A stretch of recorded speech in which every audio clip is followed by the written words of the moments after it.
And she has spent time in interesting countries, including Botswana and South Africa. She is currently pursuing a PhD at Imperial College London, where it focuses on the impact of conservation images on human behavior change. In 2017, she set up a foundation, Wild Blue, with a view to collaborate with partners around the world to work on conservation communication, research, and education. She's on the board of Sanctuary Asia and TNC India. That's quite amazing, Tara. You've got an amazing career. And welcome again to this panel discussion. Let me kick off with a question to Raj. And obviously, I'll focus a lot of business questions to you, Raj. Uh, Raj, do you think business community should be held more accountable for the betterment of environment? And what is it they should be doing? Should they do it in good faith, or should be legally demanded, or coerced by societal pressure? Or is there a fourth option you have with you? Thank you. It's a privilege to be here. Needless to say that, privilege of working with WWF. I think this, we in financial industry, we coined this term called ESG. For last few years, ESG has become a buzzword basically for investments. And it's becoming more and more important that people comply with ESG. Is basically two parts of ESG is got to do environment only. We have the social side and the environment side, and of course the governance side. So that has, I think, is a big change which has taken place. Now, coming back to your question, you're saying whether should we have legislative means of enforcing or not, we should use social pressure groups. I think we have to have both. I mean, we had, I think, the most important disaster or most critical disaster we saw in 2010 when BP, this oil spill in Deep Horizon water. There was $60 billion BP incurred. And I think that was a sign that, you can't get away if you are not complying with environmental norms. And then we had something similar 2019 with Vale in Brazil, where we had a dam breach, where there was so this penalty, both punitive measures are very important through the legislation. I mean, it could be either through incentives, we have, subsidies, carbon credits, or through big penalties to these corporates if they don't comply with the law. And there may be still corporates where you need the social pressure. They might be complying with the law, but they are not being environmental friendly or friendly towards the people. And we have seen a lot of such social activism has led to shutting down of various industries that happen in India and overseas. So I think we have to coin them together, these two objectives. And I think, sorry? Do you think, Raj, that it has reached a stage of good faith or not yet? Still legislative, you're emphasizing on legislature, which is good. But, when do you think we'll reach a point where good faith becomes natural as a, natural strategy to this company? See, good faith, and you'll have all kind of people in this world. The people who will like to follow the law in a spirit, and there are people who will follow the law and just by the writing, not in the spirit. I think unless we reach the status or stage where everybody is following the law by spirit, I think we have to have the legal punitive measures in place. And we are going in the right direction because the new generation of entrepreneurs, they're very different to what we had in, say, 20 years ago, 30 years ago. So we have seen the evolution in the way people are working. I think today, when we set up an industry, ESG becomes a very important norm for financing. Sure. And, there are rating agencies which are giving you higher credit rating for being environmentally conscious. So I think we need combination of these two for some more time to go. Great. So I guess what you're saying is it's a little bit of journey and we are moving there fast. That's good. Yeah. Anand, may I ask you a question relating to youth? You've always been propagating youth and their, their contribution to India and the world, of course, in UK as well. What do you think is the role of India's youth in driving sustainability? Over to you, Anand.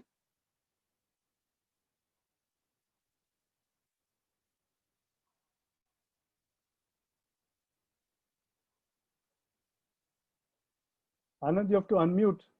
Anand, you'll have to unmute. Sorry. Sorry. Yeah. You'll have to start again. Obviously, obviously, India's youth will play a critical role because, first of all, of our huge population, and second, because we're a very young population. So over the next 4 or 5 decades, we have a critical role to play. And I think it's a question of getting them involved, making our youth familiar with our impact on the environment. And it's always about experience. For me, when, being a city boy in India, every chance you get to go out and experience nature in its most magnificent, then you become aware of how much threat there is to nature in general. And it's also a question of educating the youth, making them aware of the consequences of our actions, of our decisions, of our purchases.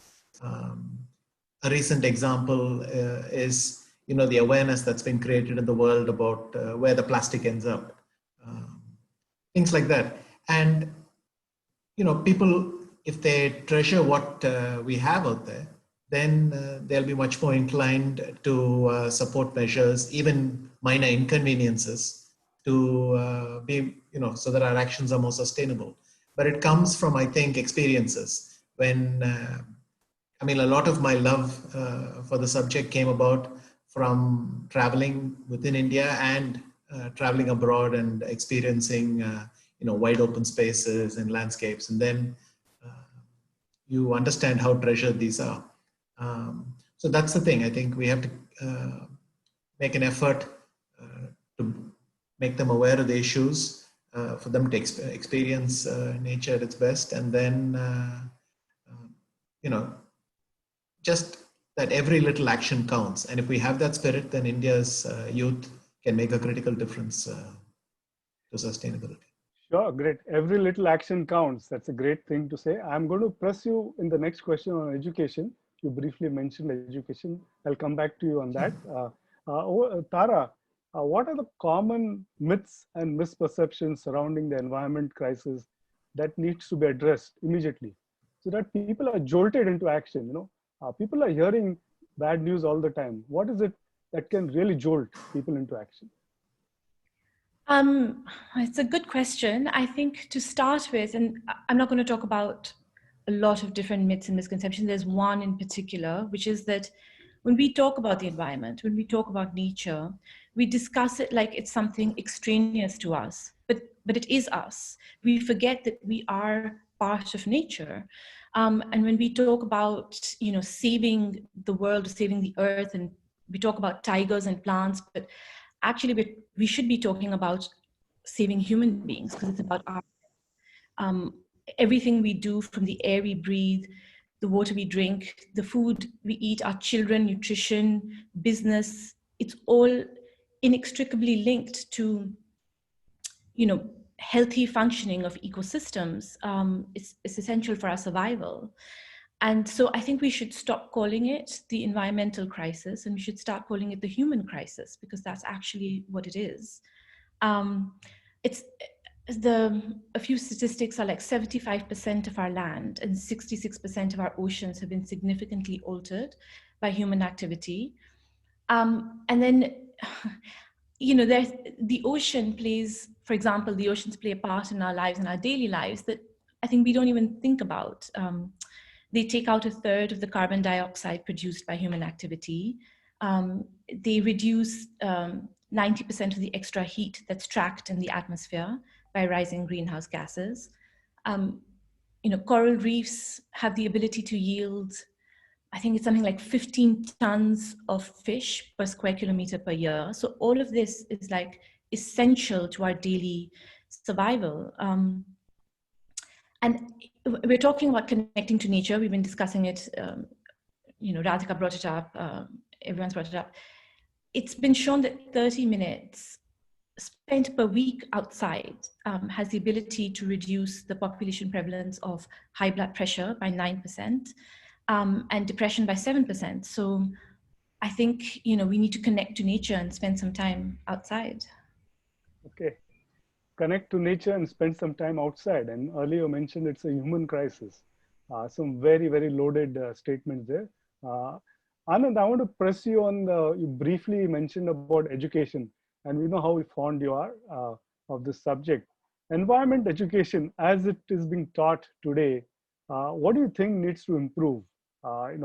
Is it just textbook based?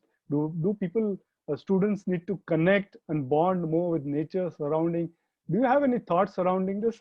I'm aware that you have a young son, and I'm sure you're learning from him a little bit. But yes, what are your thoughts around environment education? You need to unmute, Anand. Sorry again. Yeah, I believe it's fundamentally about making that connection. As Tara pointed out, we shouldn't see ourselves as separate, but growing up in an Indian city, you can lose track of the fact that, and our main problem is, I think, that everything we depend on is delivered to us very efficiently, and we don't see the consequences. So I believe it's about having positive experiences. In my case, spending time walking around in a park, breathing fresh air, even getting out for a holiday, all these things make you aware of the things that you treasure the most. And you can easily come back and realize that,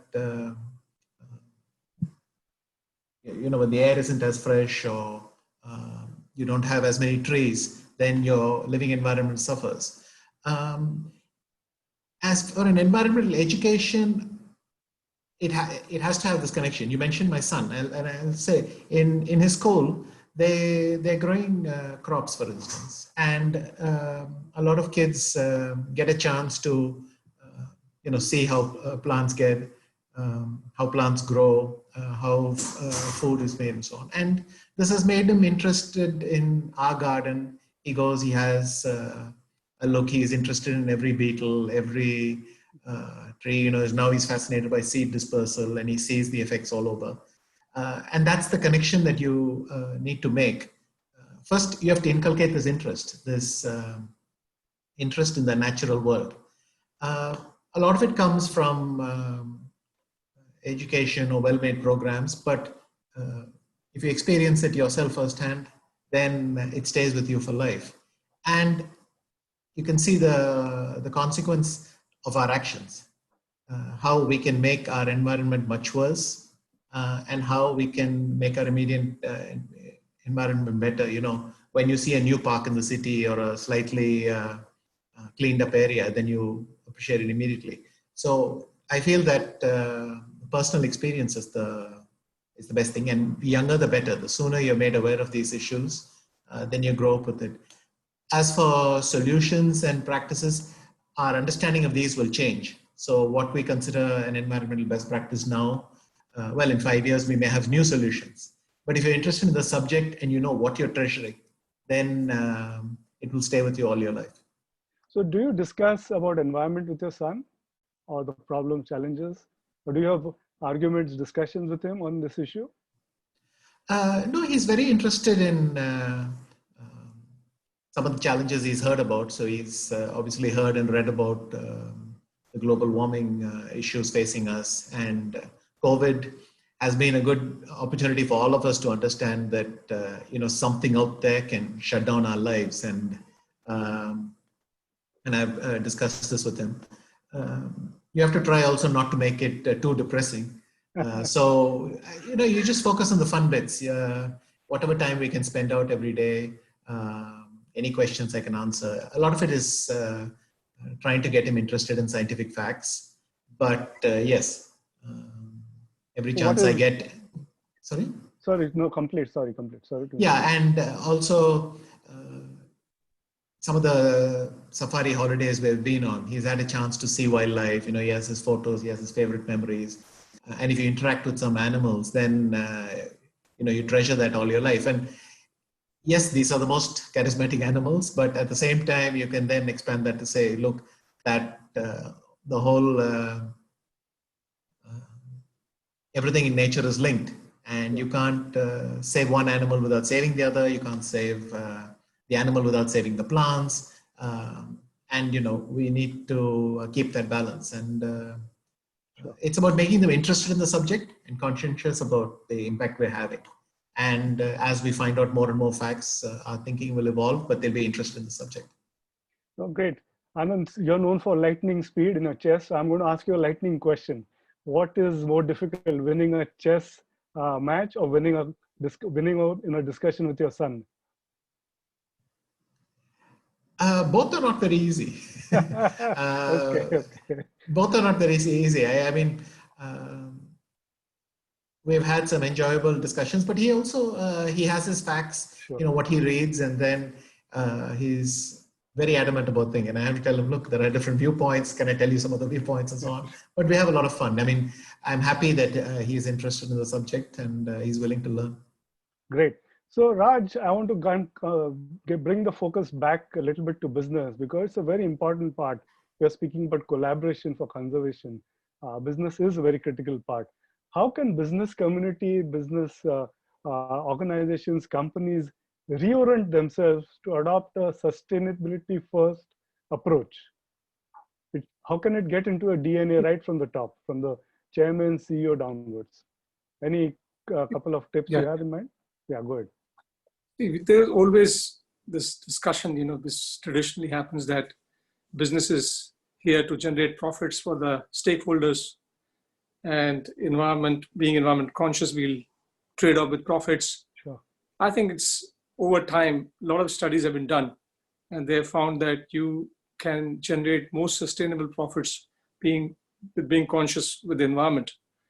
I think being friendly with ecosystem and being responsible to ecosystem is very important. But we can have an approach where, the main shareholder or the CEO, who's we're calling it, can try and push it down the line and enforce it. Or you make it as a team approach where, you take up not just introducing this environmental or sustainable environmental measures within the company, but, creating responsibleness, because I think it's important that we have to create good citizens. So I think that approach is now becoming more common. We see more and more environment talking about, being friendly with the ecosystem and being responsible. We can have symbolic things like not using plastic bottles or, cups for the coffees and all that.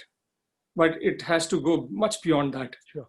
So I have seen that, wherever I travel, go, and if you look at new projects, one of the criteria for investment is, are they ESG compliant? Right. And and rating agencies today are using ESG as an important barometer for giving ratings. So I think there is a change, it's in the right direction, but I think we've got a long way to go still. But the change has taken place as we speak. It's been happening for last 1 decade or so. It wasn't there earlier, So I think long way to go, but I think a step in the right direction. Everybody's moving in that direction. But Raj, are you optimistic that the new lot of young leaders who will come in the corporates will, for them it will come naturally, as opposed to, the older lot where they had to be kind of educated on this? Are you confident that this journey will happen? I think that's the very, very important thing, because that's what I've seen. Even if today I meet these old traditional tycoons, the businessmen, they don't care too much about environment. For them, profitability is most important. And they think, these are all gimmicks. But if you see the next generation, they are so different. Sure. A lot of them don't want to even pursue their parents' business. They want to be different. So that's a big, big change, I think, is taking place across many developing countries, particularly. And developed countries, this change was already there. If you see developing countries where the children will take over from their family, that's changing now. Okay. Children want to do something different. So I think it's a unique trend. And I feel really great. I travel around India a lot for my social projects. I mean, a lot of young people, they're very different. They're socially much more aware, so much conscious, and they're spending a lot of time in this aspects, not only just environment, but other social responsibilities. Okay, great. So you remain optimistic on the young generation of leaders. So over to you, Tara, on the next question is, I wanted to understand from you, how should we reorient our perspective to nature in order to make it more environmentally conscious? How should we do things differently, in short? Yeah, it's reorienting ourselves. And I'm going to go back to what I was saying earlier, because I think Raj was saying right now that, you know, some of the older people in business, they don't actually, they think, you know, why should we care about the environment? And so it goes back to saying, it's not separate from us. I think once we start to understand that, that what we do directly impacts the environment, which directly impacts us and then back again. I think when we start to understand that is when we will change our behavior. And I think it's important to create empathy in people, because that, I think, does connect one. And how do we create empathy? It's by spending more time in nature. And that goes back again to what Vishwanath was saying. He was talking about his son, for example, who's, you know, spending time, and he's now interested in seed dispersal and stuff, which is what we want our children to be interested in, the processes of the environment. And that comes back to environmental education. And environmental education, I think, not just sitting in a classroom and reading books, but actually taking children outside to spend time in nature. And you know, this is a panel about collaboration and conservation. And I think we have to understand how huge the problem that is facing us today, and how complex it is, and how we cannot do this by ourselves. There's no one organization or one person or one business, you know, that can manage any of this. And we have to find platforms where we are all sharing our data, where we're sharing our resources, and that where we help each other and come together to actually move this forward.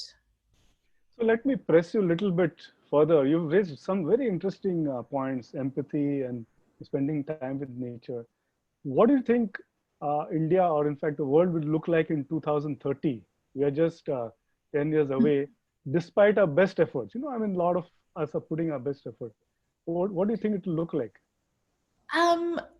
Listen, I think there's a part of me, and I think all conservationists, that we think quite, you know, it's be quite bleak because we see what's going on now. And there's always hope, but I think it depends on how we deal with our structures. But 2030, I think India is projected to have a population of 1.5 billion by 2030, if I'm not mistaken. And that is going to put an enormous pressure on our land, on all our resources, actually. But, you know, we're going to have to feed 250 extra million people, and that means more deforestation, more fragmentation of land. And to bring up something I think Radhika touched on briefly was zoonotic diseases. And, you know, the spread of diseases, it happens because of land use change. And this year we've really had to come to terms with what, you know, infectious disease can bring us all to our knees, and we need to understand how that works. And then fresh water in India is already a crisis. I mean, I think Chennai, Delhi are already run out of groundwater. By 2030, I imagine a lot more cities will run out of groundwater. There's going to be a demand that's going to be twice or even more than that of the supply available of fresh water. And I think it's an estimated 500 million people in India won't have access to clean drinking water. So yes, it's bleak, it is. But I don't think it's impossible to change our systems. But to do that, it's what I was saying earlier, is that we have to all work together. Okay, we have to all work together, rather bleak, but let's all work together. Viewers, if you have questions, start typing them. I have seen a couple of them. I'm going to ask one question each now to Raj and Anand, and then hopefully open it up for you to questions. Raj, I want to again press on the same business part of it. What do you think? What are the, you know, you've interacted with a lot of top leadership across the world, across continents, and you travel a lot, and you've met in your career a lot of top management.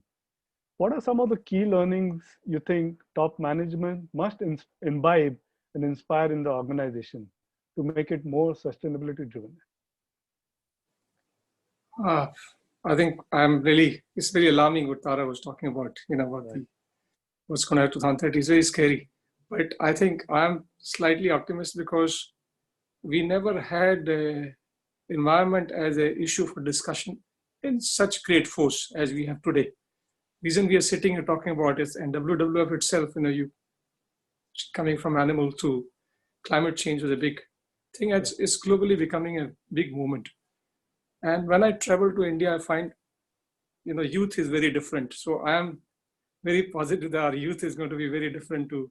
They're going to be conscious about population, conscious about using resources. Coming back to your business thing, as I said that, today they are forced to think about environment. A lot of them would not like to think about environment. I'm being honest, because for them, profitability has been always most important thing. And suddenly, bank is saying, we are not going to finance you if you are not complying with these norms. Rating agency is saying, I'm not going to give you a better rate. I'm going to give you a better rating if you comply with these norms. Sure. So some of it is forced by the changes in the external environment.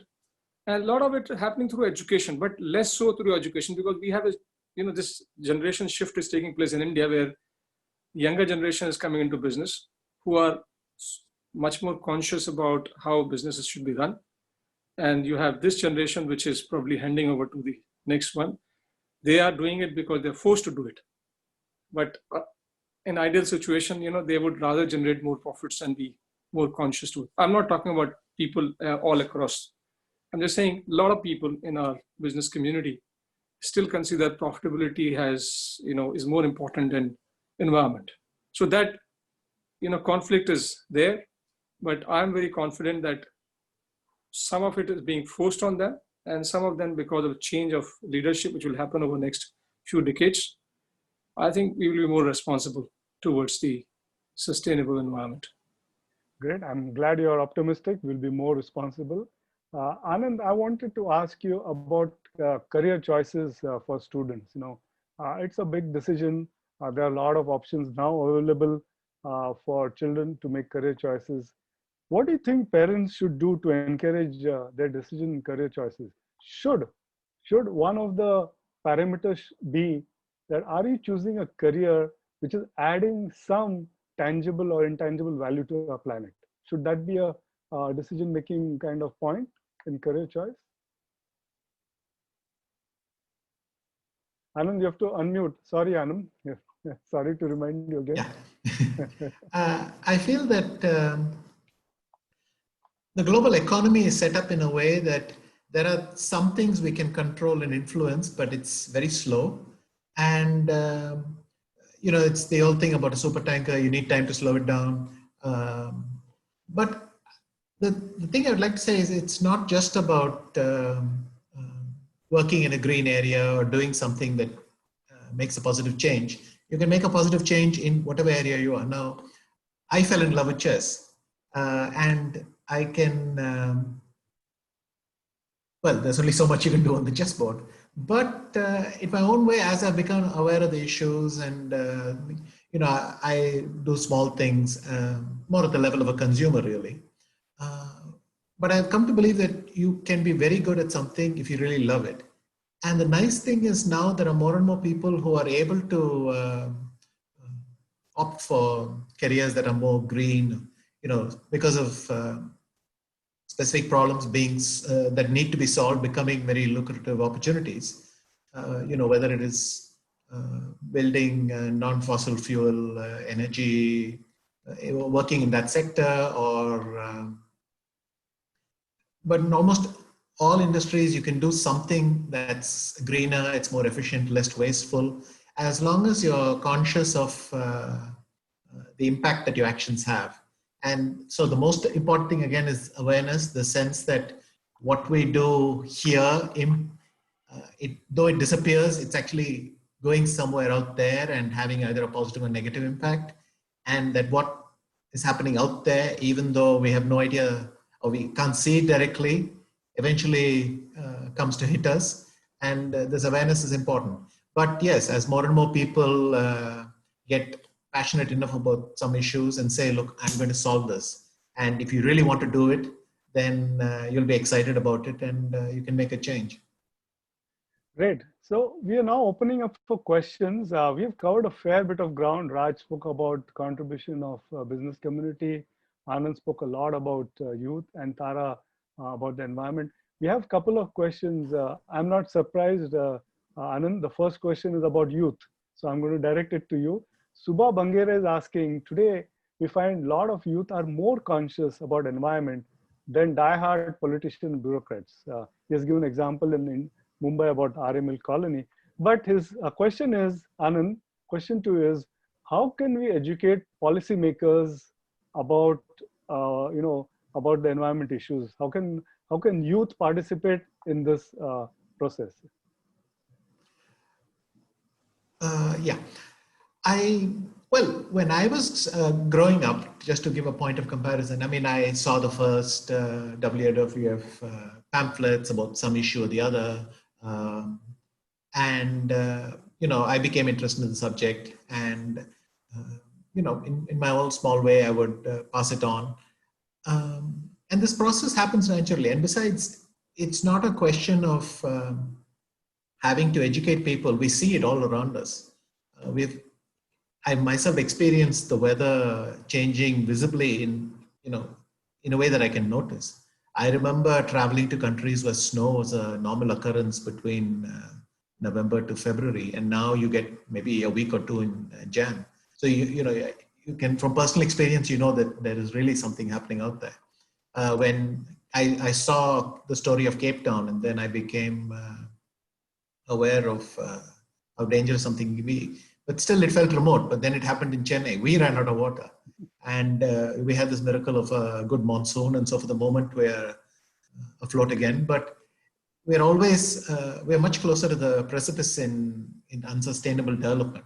But it doesn't always happen because people don't care. It happens because the structure doesn't reflect it. Again, our unconscious actions cause more damage than anything else. But as youngsters become more educated, and as they get into policymaking roles, they'll invariably become more aware. I used to think Indian politicians didn't care about the subject, but they also care, but they don't know how to make the right changes. And I feel it's, as we become more aware of the issues, then people concentrate.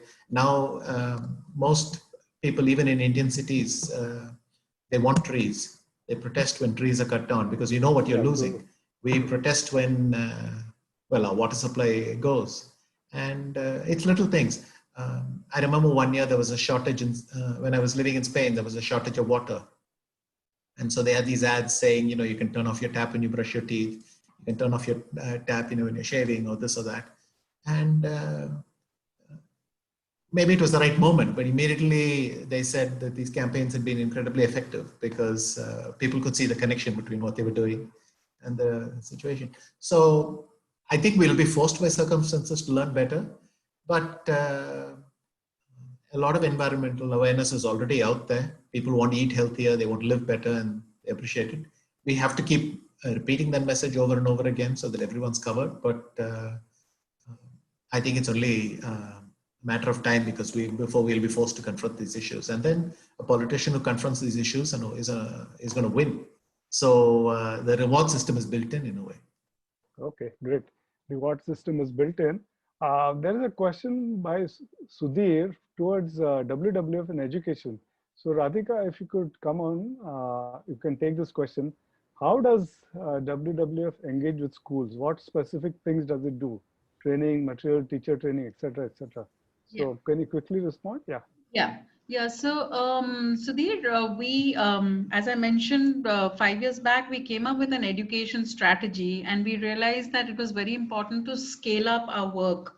And therefore, we have dedicated representation state offices in the country, and we have programs going into the government system, to the private system. But these programs look at building skills and look at a lot of action and impact. So it's not just about knowledge and books, but we have a very, very strong program running across the country. And like I recently said, we're reaching millions of children. So because everything became digital, we saw a brilliant opportunity and the government really supported us. So the change is that the government has started realizing that, this children not coming to school is really hitting hard.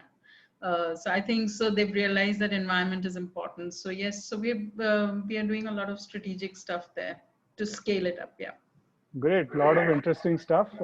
So Tara, I want to address this next question by Asad Lalji to you.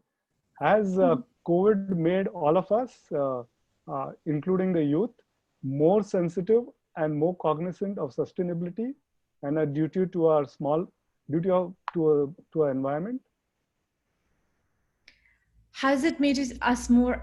I hope it has, because I think we've discussed how, when we think that our impacts don't have direct effect on our lives or what we do, COVID is here to show us that that is absolutely not true. When we make all these changes in our land, usage, it's going to come back in some way, even if we don't think it's happening now. All of this infectious disease is probably it's how we've used our environment for years and decades. It's not something we did yesterday or the day before yesterday. And I think it is making, especially the youth, far more sensitive, because when you sit at home for 6 months and 8 months and you can't leave, you have time to think about, why am I stuck here? And I think a lot of people are starting to understand that. So yes, it has. I mean, it's a terrible situation we're all in, but hopefully it's made us more sensitive. Okay, thanks for that. Raj, I would like to direct this question from audience, Ale and Alan. They're asking, when speaking about being optimistic about younger generation, and you did mention about optimism with the younger generation, what about all the people who are already feeling the effects of climate change? There are groups of people who are already feeling it. And of course, he's speaking about farmers committing suicide, etc. So do you want to have a quick response to that, Raj? Yeah, I think, today, we are seeing the impact of the environment on various communities, you said farming and all that. But, reason I was talking about, it's very difficult to talk about all these impacts and how we can mitigate them. But the reason I mentioned the youth was because I do a lot of work with the youth and I interact with them. I've been, 6 weeks, I travel in India every year during Christmas. And I am really surprised because their knowledge, their awareness, and their also a responsibility, feeling responsibility toward Earth, whether it's happening because of the education, it's happening because of interconnectivity of the world, because today we can talk to each other, we can see what's happening in other parts of the world. So that's the reason I was saying that the youth seems to be very different. Everybody's talking about various social issues, not just environment. They're talking about de-addiction, they're talking about drug use, they're talking about being respectful to women. I'm saying this is also one of the other things. So it's the plethora of issues where youth is much more aware. And I also interact with a lot of next generation children of these industrialist businessmen. And they're so different. Yeah. And there is today, first time, there's a lot of businessmen are talking in India about saying they want to sell the business or they want to put in trust, but children don't want to do what they're doing, So which is a significant change. And I am sure that that's why I'm very positive that next 2030, I was saying that we will be having much more responsible people, and people will be aware of conserving resources and being responsible towards the environment. Great. So viewers, if you have questions, please post them. This is probably your last chance. We're going to wind down in the next 5 to 10 minutes, just a couple of questions. And so please do, if you have anything in your mind, this is a chance to ask a question. There's a question by Raghu who's asking, can the panelists suggest a few action points as individuals? I'll come to that later while mull on that question. I'll take a question again by Subha Bangera to Tara, and it connects to the policy initiatives.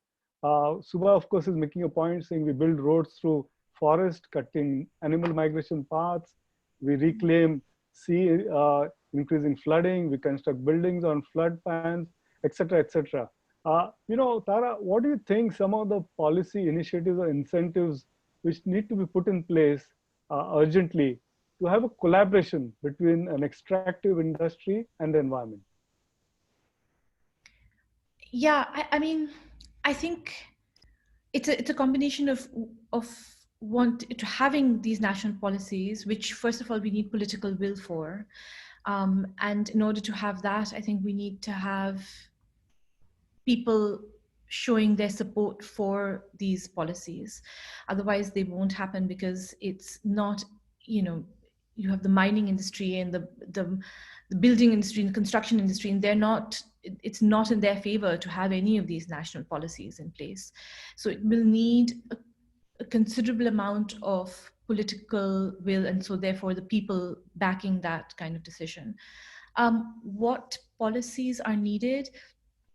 I mean, I just want to think, every time Bombay floods, we all look surprised. Every time, Chennai runs out of water, we look surprised, but we shouldn't be. There are very easy policies that we can put in place that target, how we use our water, how we use our land. And I think it's not a matter of not knowing the policies, it's a matter of actually implementing them. And that will take all of us together to put pressure on the government. Sure. So there's a question from Aparna from London. Tara, I don't know if you are able to respond to it. Otherwise, I'll flip it to Radhika. What are your thoughts on hydroponic or vertical farming to efficiently use resources such as water? Are we beginning to see it in such techniques? Yeah. Interesting. So agriculture is actually responsible for, I think, about 25% of our greenhouse emissions, and so it is a huge problem. And so hydroponics definitely is far more efficient, and we should be using it a lot more. And one of the questions I've talked about, and this I've brought up in other spaces as well, is why aren't we? And I'm not sure if I have an answer, but I think some of it has to do with how it threatens traditional agriculture. And so when we are putting in new systems in place, we must be sensitive to the people who have been, in that area for ages. So it's a matter of supporting people in agriculture currently, to give them, infrastructure, education. They can't just change to hydroponics, and so it leaves a lot of people out of work. And so that's probably why, one of the reasons it hasn't become as prevalent as it could be. Okay. Anand, I want to ask you probably the last question. It's a fairly loaded question, but I would urge you to make your response a little bit lightning, the way you're known, and crisp. Janvi is asking, how do you maintain a balance between development of rural areas and preserving the environment?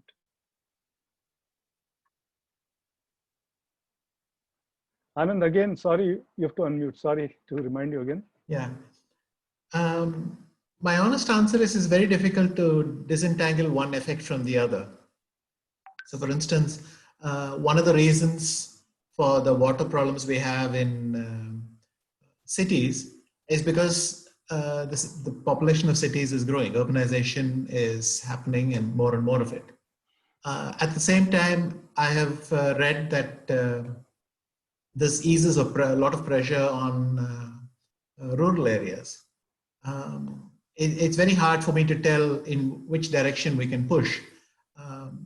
I have heard that most cities significantly reduce the per capita consumption of resources because they need less distance to travel. A lot of the food can be brought in and so on. And then it's a question of disentangling the effects. But if we try to be aware of the interconnections, and we support, for instance, you support local agriculture, maybe there's somebody making something organic, you support that, you can make a significant difference. And in our personal habits.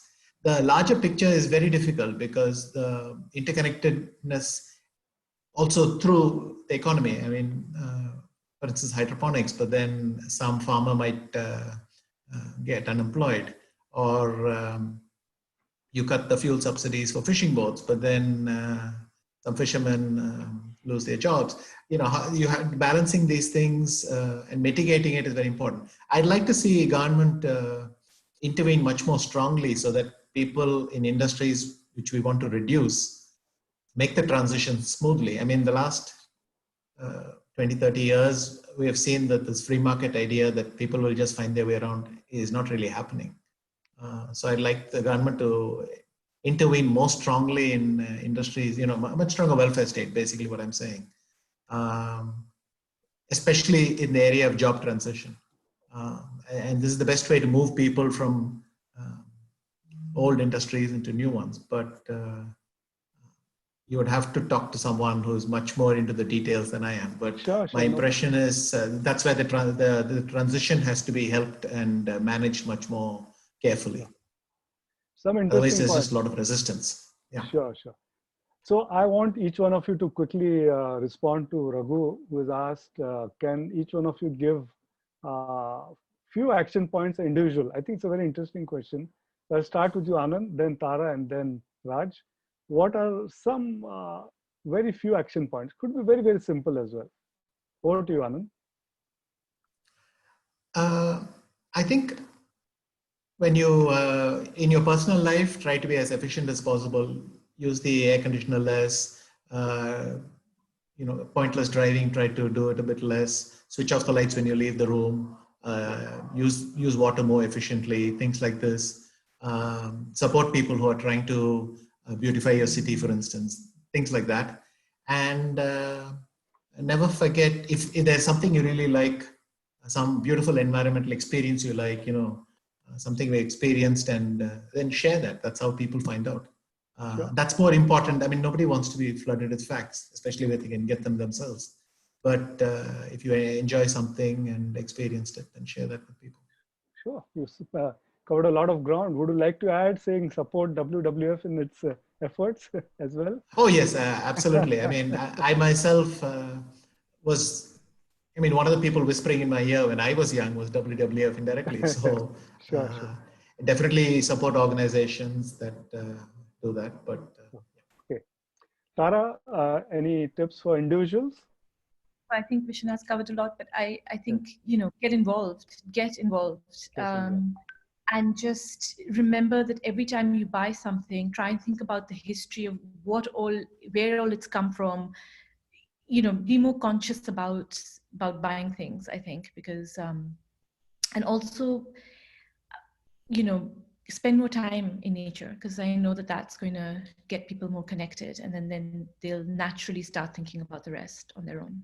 Okay, get involved, spend more time with nature. Very interesting points. Raj, final tips? Well, I think it's all covered by Vishwanath and Tara. But, I personally think that, creating awareness, take out time and interact with younger generation. Okay. And they have a lot of knowledge to share. Listen to them. You also share your views.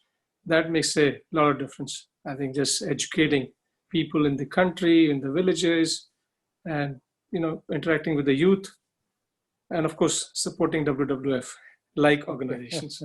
It's important. Great. I can't let three of you go without taking the chance of asking a personal question, if I may, to each one of you. They're very simple questions, and I'll come to Tara the last, because obviously it is the most difficult.